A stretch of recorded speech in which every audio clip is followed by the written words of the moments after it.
यहाँ एक दिल को छू लेने वाली कहानी है जो एक माँ के अनिश्चित प्रेम और बलिदान का जश्न मनाती है। अमिट बलिदान एक गरीब विधवा माँ एक छोटे से गांव में अपने छोटे बेटे के साथ रहती थी। उनकी गरीबी के बावजूद माँ ने अपने बच्चे के लिए कड़ी मेहनत की, अक्सर खुद को भूखा रखकर यह सुनिश्चित करने के लिए कि उसके पास पर्याप्त भोजन हो। एक कठोर सर्दी, बेटा निमोनिया की गंभीर बीमारी से पीड़ित हो गया। माँ ने उसे स्थानीय डॉक्टर के पास ले जाया, जिसने एक महंगी दवा लिखी जो माँ नहीं खरीद सकती थी।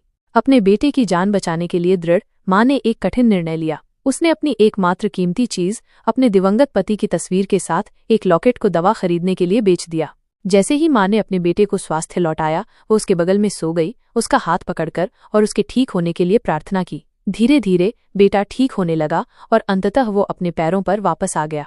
वर्षों बीत गए और बेटा एक सफल डॉक्टर बन गया। उसने कभी नहीं भूला कि उसकी माँ ने उसके लिए क्या किया था और हमेशा आभारी रहा। एक दिन बेटे ने अपनी माँ को एक सुंदर नए घर में ले जाया जो उसने उसके लिए बनवाया था। जैसे ही वे आरामदायक लिविंग रूम में साथ बैठे, माँ ने मेंटल पीस पर एक परिचित वस्तु देखी। ये वही लॉकेट था जो उसने वर्षों पहले अपने बेटे की जान बचाने के लिए बेच दिया था। बेटे ने इसे ढूंढ लिया था और अपनी माँ के अनिश्चित प्रेम और बलिदान की याद के रूप में इसे रखा था।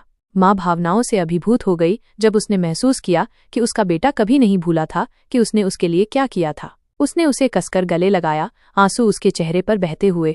मैं तुम पर बहुत गर्व करती हूँ, उसने फुसफुसाया। तुमने मुझे गर्व महसूस कराया है और मैं तुमसे शब्दों से अधिक प्यार करती हूँ। बेटे ने मुस्कराया, अपनी माँ के द्वारा प्रदान किए गए अटूट समर्थन और प्यार के लिए आभारी महसूस किया। उसने जाना कि वो अपनी माँ के बलिदानों के कारण सफल हुआ है और हमेशा उसके द्वारा सिखाए गए प्यार, बलिदान और संघर्ष के सबक को संजोए रखेगा। ये कहानी माताओं द्वारा अपने बच्चों के लिए किए गए निस्वार्थ प्रेम और बलिदान का जश्न मनाती है। ये हमें याद दिलाता है कि एक माँ का प्यार अनिश्चित, अटूट और हमेशा के लिए होता।